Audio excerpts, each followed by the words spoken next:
Good evening, everyone.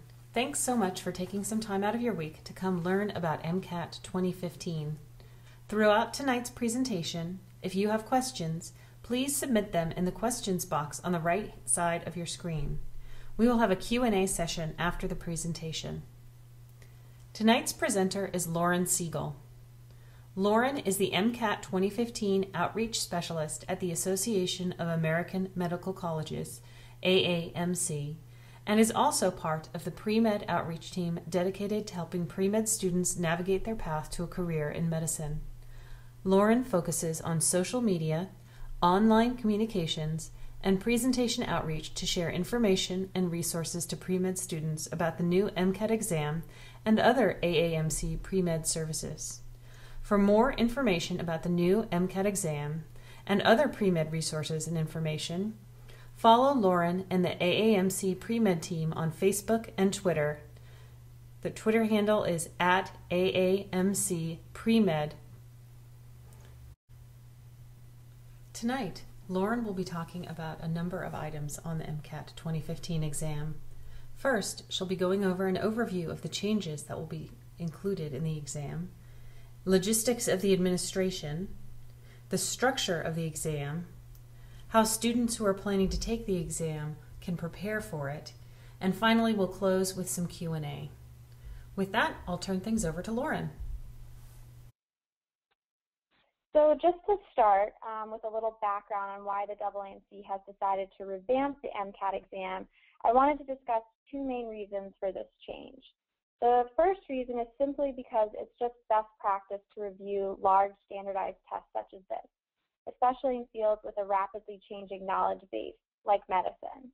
The second reason is that as the exam is required by the majority of medical schools in the U.S. and Canada, the MCAT exam provides admissions committees with important information about their applicants ready for success.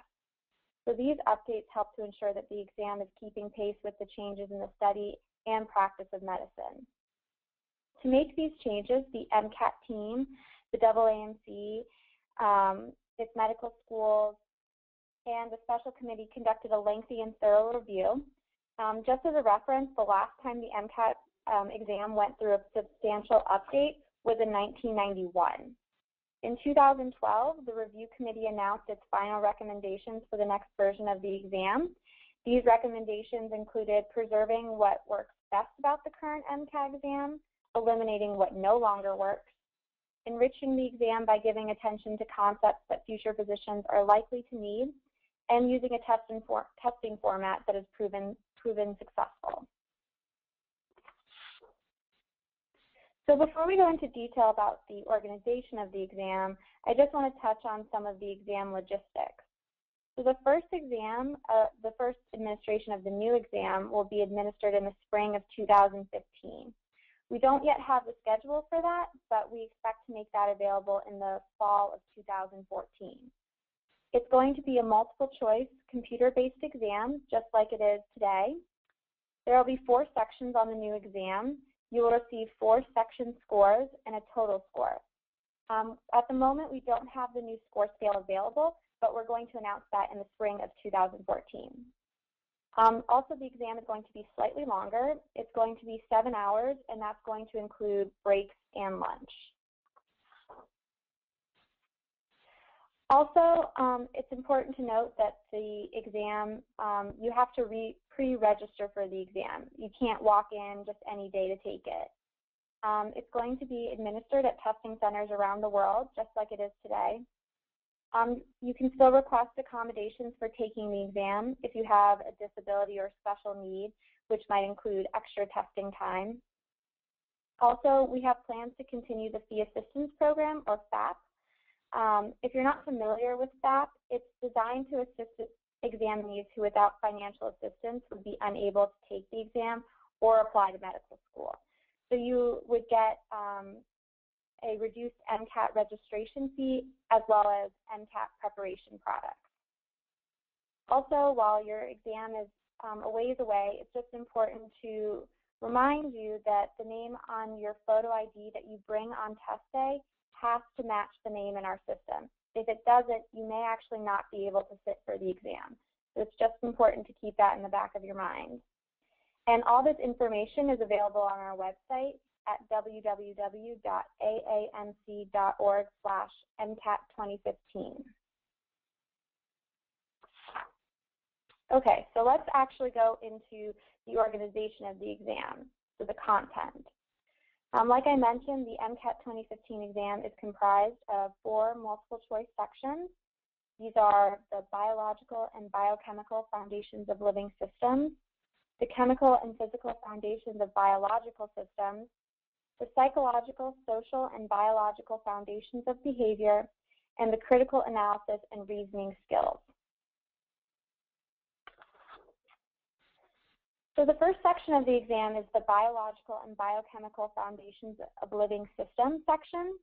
It asks you to combine your knowledge of foundational concepts in the biological and biochemical sciences with your scientific inquiry, reasoning, and research and statistics skills to solve problems that demonstrate readiness for medical school. One thing to note about the new exam is that it's organized around related foundational concepts. And what we mean by that are these are the big ideas that are going to provide you with the foundations for learning in medical school. So no longer is the exam organized around just disciplines. As you can see in this particular section, there are 3 foundational concepts. They focus on processes unique to living organisms, such as growing and reproducing, maintaining a constant internal environment, acquiring materials and energy, and sensing and responding to environmental changes. The exam content in this section is typically taught in introductory biology, introductory general chemistry, introductory organic chemistry, and first semester biochemistry. The next section of the exam is the chemical and physical foundations of biological systems. This section asks you to combine your knowledge of foundational concepts in the chemical and physical sciences with your scientific inquiry and reasoning and research and statistics skills to solve problems that demonstrate readiness for medical school.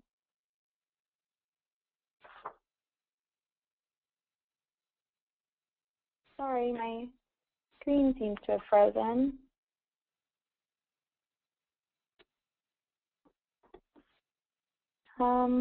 Christy, I think the screen has frozen.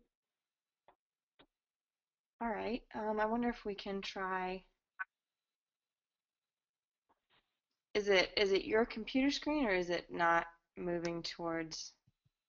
I mean, it's not moving forward, so I can try. Yeah, try jumping in. Sorry, everyone. See if we can get. All right, well, we'll see if it works now. Sorry about that. So in the chemical and physical foundations of biological systems, this section has 2 foundational concepts, and they focus on the chemical and physical processes that affect living systems. So these are topics, or the topics that you're going to need to know in order to understand these concepts come from introductory biology, chemistry, and physics, and first semester biochemistry. The next section is the psychological, social, and biological foundations of behavior. It tests your knowledge and the use of concepts in psychology, sociology, biology, research methods, and statistics that provide a solid foundation for learning in medical school about the behavioral and sociocultural determinants of health and health outcomes. So this section is organized around 5 foundational concepts, and they ask you to demonstrate knowledge of the ways in which psychological, social, and biological factors influence perceptions and reactions to the world, behavior and behavior change, and what people think about themselves and others. In addition, it also tests knowledge of the cultural and social differences that influence well-being and the relationships between social stratification, access to resources, and well-being. Exam content in this section is typically taught in introductory psychology, introductory sociology, and introductory biology. Another change that's important to the new exam is that it's no longer just asking you about your scientific knowledge. but it also asks you to combine that knowledge with your scientific inquiry and reasoning skills to solve scientific problems. So these inquiry and reasoning skills will be tested on the 2 natural sciences and the psychological, social, and biological foundations of behavior section that I just reviewed. And these skills are important because they're skills that you'll need to demonstrate in medical school.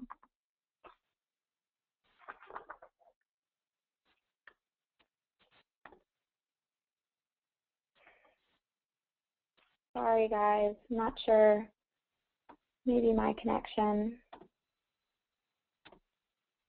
Okay, so the last section of the exam is the critical analysis and reasoning skills section, and this also asks you to evaluate your reasoning skills. This section will test your reasoning about, this section will test your reasoning by asking you to analyze, evaluate, and apply information provided in passages drawn from a wide range of social sciences and humanities disciplines, including ethics and philosophy, population health, and the studies of diverse cultures. Unlike the rest of the exam, these questions do not require you to have any disciplinary knowledge. Rather, all the info that you need to correctly answer the questions will be provided in the passages or in the questions themselves. So that's just a brief overview of the content of the exam, but to help you prepare for the exam, that's what we're going to focus on next. So we already have a variety of test preparation materials that are made available. One of those is the preview guide to the MCAT 2015 exam. Basically, this is the entire blueprint of the exam. It's an online downloadable PDF that you can find on our website at www.aamc.org/MCAT2015, and it includes about 100 sample questions, and those questions are found on all 4 sections. However, it's just important to note that the preview guide was released in 2012, and since then there have been a few updates to the content of the exam. So we're actually releasing a new version of the preview guide, which will be in an online format, and it's going to be called What's on the MCAT 2015 exam. It's again going to be a free online resource, and it'll present the full and final content of the exam, as well as including sample questions with answers and explanations in both text and video format. And we hope to release that this spring, so we will let everyone know when that happens. Another great resource is the MCAT Khan Academy video tutorials and questions. If you're not familiar with the Khan Academy is a free online learning library, and it was very recently that the AAMC joined the Khan Academy and the Robert Wood Johnson Foundation to sponsor a creative competition to help prospective medical school students prepare for the MCAT 2015 exam. So from that, there was a competition, and 15 medical students, residents, and a few faculty were selected. And in October 2013, the first 50 video tutorials and review questions were launched, focusing on the content for the MCAT 2015 exam. As new video tutorials and questions are completed, they will be added to the collection. And by the summer of 2014, the goal is to have over 500 videos with 1,000 review questions in the collection. And I just want to point out that a tutorial actually has about 4 to 5 videos, so it's more videos than it sounds like. And then finally, a great resource is our website. We have lots of great FAQs, general information, videos, and much more. So definitely go and check that out for any questions that you may have. While we do have great resources already available, we're still hard at work at creating other ones. One of those is the official guide for the MCAT exam 4th edition, and this is just for the MCAT 2015 exam. It's projected to be available this spring. It's going to be a print book, and it will offer an overview of the exam, logistics, content and sample questions, and it's going to be very similar to what the current book is today if you have ever seen the book. It will also offer students the option to try out the same questions that you see in the book in an online format, which will offer you early practice with computer-based testing. And we will also have a full-length sample test that will be made available this fall. So lastly, I just want to wrap up with other great resources that you should all be made aware of the AAMC offers. Those are the Summer Medical and Dental Education Program, SMDEP, Aspiring Docs, MSAR, FIRST, and of course AMCAS. And you can find information and resources about all of these services at www.aamc.org/students. And finally, we want to stay connected with you. And so if you have any questions, please don't hesitate to email us at mcat@aamc.org. It's on your screen. Or feel free to contact our resource center. They have lots of great knowledge of the exam and are always happy to help you. You can also follow us on Twitter at AAMC_MCAT. You can ask us specific questions about the exam, and on this particular feed you'll find information with updates and deadlines specific to the MCAT exam. And we also have a AAMC Pre-Med Twitter and Facebook feed, which has great information, resources related to all of the pre-med services that we offer, which I just had mentioned earlier. So with that, I'm going to finish up, and if you have any questions, I'm happy to answer them.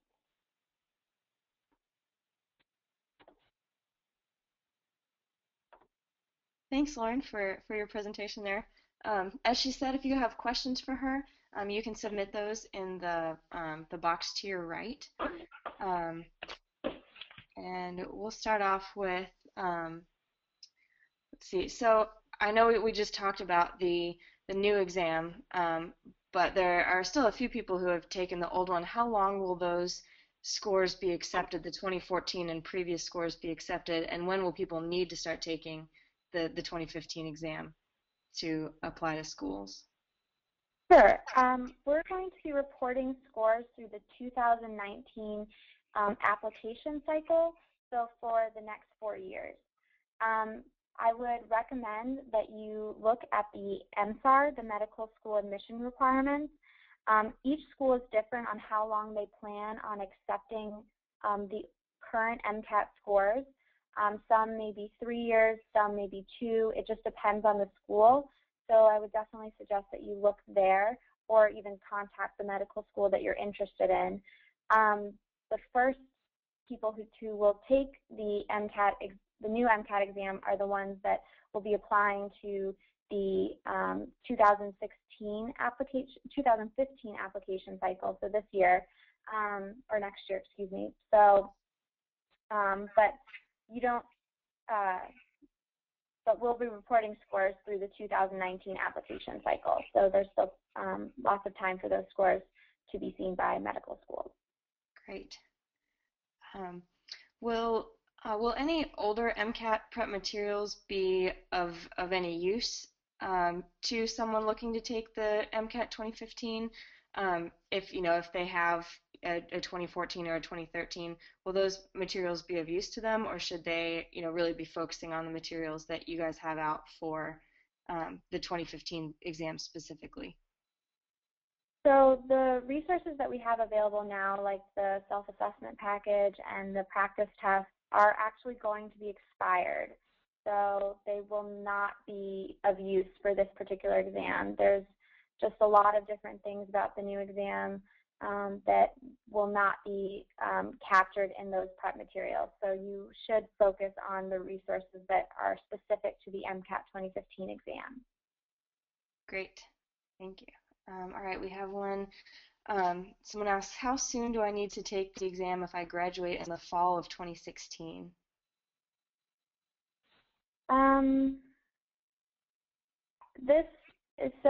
This person is right on the cusp, really.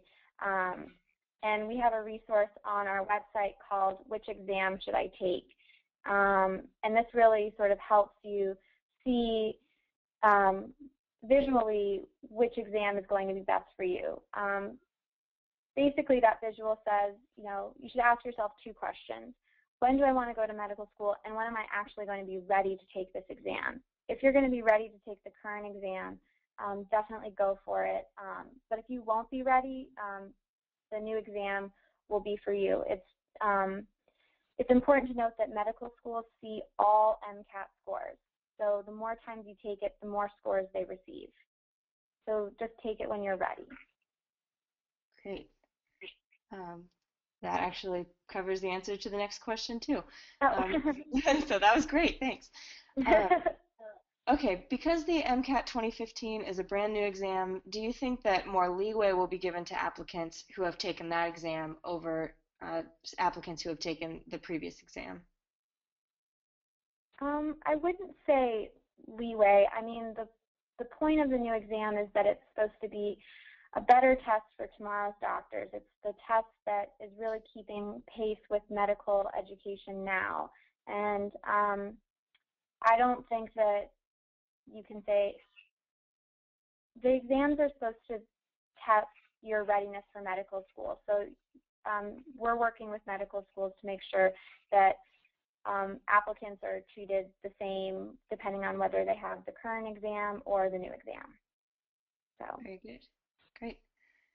All right, here's someone asks, I've been told that the highest level of math on the previous test was pre-calculus. Is this true, and will that change on the new MCAT? No calculus is required for the MCAT exam, and that includes the new exam. Okay, very good. Let's see. Based on your knowledge, compared to the older version of the exam, will the new exam be harder or easier? I don't have the answer to that. I think the exam is designed to have the same level of difficulty. There are new sections added to the exam. The psychological, social, and biological foundations of behavior section includes psych and soc, and we now have biochemistry. So that's just an added, it's just another level to consider. I don't know if the exam is going to be harder or easier. I've never taken the current exam, so I wouldn't be able to know. Sure, and it's probably going to depend on the person, really. Yeah, exactly. Hard to tell. All right, this question goes a little bit off of what you were just saying. Since there are some additional subjects that are covered in the new exam, are there any new required courses to take before you take the exam? You mentioned psychology, sociology, etc. Are those required to be fully prepared for the exam? It's important to note that the MCAT exam is course neutral. We don't require any courses in order to be successful on the exam. It's really going to depend on the individual person, whether they feel most comfortable taking an intro psych or soc course, or if they feel comfortable looking through textbooks to find that information. All the content will be final in the next month or so, so definitely take a look at the content outlines to see if you can master that content without taking a course. And I would recommend talking to your pre-health advisor because they would have good ideas of what content will be, where it will fit in your institution's courses. So I would definitely talk with them. Great. What about the verbal reasoning section? Is that going to change significantly on the new exam, or will it be pretty similar to the old one? It's going to be similar, except that there's not going to be any science passages. It's all going to be focused on the humanities and social sciences. But it's going to be similar to the verbal reasoning in that you don't need to have any additional knowledge to answer the questions. It's just the information that's presented in the passage and then answering the questions based on what the information you're given. Great. How much does the exam cost? That actually hasn't been determined yet. So when we have that number, we will let everyone know. So we'll let everyone know. Okay. Okay. Sorry. What was the Twitter handle again that you mentioned? So we have two. So for the MCAT specific Twitter, it's at AAMC_MCAT. and feel free to ask any questions that you have related to the MCAT exam. We post deadlines as well as score release dates and things like that.